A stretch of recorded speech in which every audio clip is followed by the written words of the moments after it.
Praise the lord. పరిశుద్ధ గ్రంథం నుండి మొదటి కొరింథీయులకు రాసిన పత్రిక 1వ అధ్యాయము 18వ వచనాన్ని చదువుకుందాం.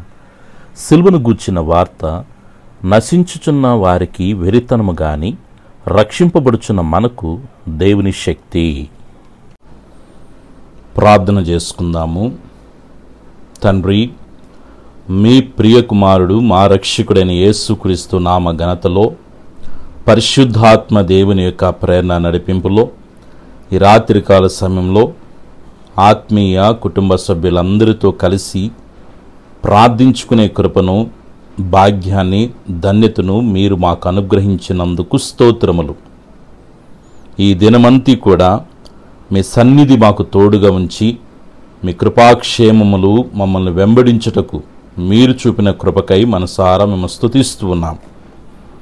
ఈ దినమంతా కూడా మమ్మల్ని ప్రేమించి మమ్మల్ని ఎంతగానో భద్రపరిచి పోషించి రక్షించినందుకు స్తోత్రములు. బిడ్డల యొక్క పని బాటల్లోనూ, చదువుల్లో, వ్యాపారాల్లో, వారి ప్రయాణాల్లో మీరు తోడుగా ఉండి సురక్షితముగా గృహములకు నడిపించినందుకు స్తోత్రాలు. తెలిసి తెలియక చేసిన ప్రతి పొరపాట్లను, అపరాధములను, దోషములను, పాపమును క్షమించమని వేడుకొనుచున్నాం. మీ రక్తముతో మమ్మల్ని శుద్ధీకరించి మీ కృపచేతనైనా మమ్మల్ని బలపరిచి నడిపించమని వేడుకొనుచున్నాను. ఈ దినమున ఏ పనులైతే జరగకుండా పెండింగ్ పడ్డాయో అయ్యా, మీ సన్నిధిలో మీ కార్యము కొరకై కనిపెట్టి ప్రార్థిస్తూ ఉన్నాం.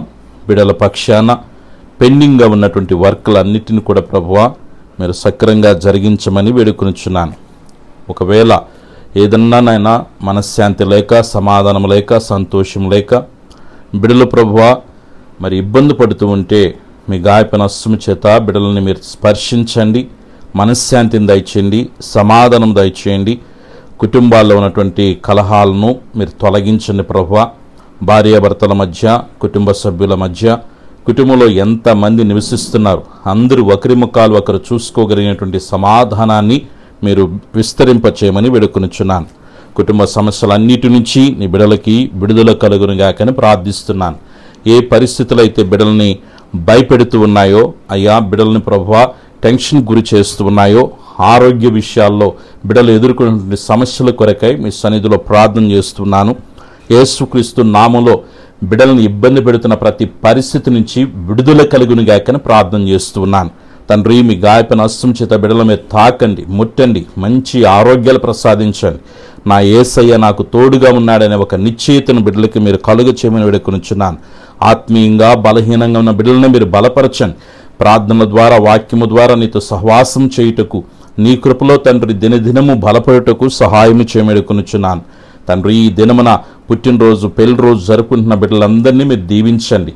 యేసయ్యా, ఈ దినమంతా మీ సన్నిధిని మాకు తోడుగా ఉంచినందుకు మరొక్కసారి మనసారా మీకు కృతజ్ఞతాస్తులు తెలియజేస్తూ ఉన్నాం. తండ్రి, ఈ సమయంలో నిద్రిస్తుండగా సుఖమైన నిద్రను దయచేయండి. కళ్ళ ద్వారా, దర్శనం ద్వారా మీరు మాతో మాట్లాడండి. ఎటువంటి పీడకలలు, దుష్ట ప్రేరణలు రాకుండా కాపాడమని వేడుకొనుచున్నాను. నీ బిడల చుట్టూ, కుటుంబం చుట్టూ, కలిగిన సమస్తం చుట్టూ తండ్రి, కుమార, పరిశుద్ధాత్మిక నామలో అగ్ని కంచి వేస్తున్నాను. ఏ శోధన ఏ రూపంలో రాకుండా నలుదిక్కుల నుంచి నీ బిడ్డలకి నెమ్మది విస్తరించునుగాక. ఆరోగ్యకరమైన మీ కృపా కాపుదల నిరంతరం బిడ్డలకి తోడుగా ఉండునుగాక. మీ సన్నిధికి మమ్మల్ని అప్పగించుకుంటూ యేసయ్యా వేకున లేచి మిమ్మల్ని గణపరిచేంత వరకు అయ్యా మీ దూతల కాపుదలకి మమ్మల్ని సమర్పించుకుంటూ సర్వశక్తిని యేసయ్య నామములో ప్రార్థించి స్తుతించి వేడుకొనుచున్నాను తండ్రి, ఆమెన్. మన పరమ తండ్రి అయిన దేవుని ప్రేమ, ప్రభువును రక్షకుని యేసుక్రీస్తు కృప, పరిశుద్ధాత్మని అన్య సహవాసం ఇది మొదలుకొని నిరంతరం దైవ ప్రసన్నత మనందరికీ తోడుగా ఉండి నడిపించునుగాక. ఆమెన్.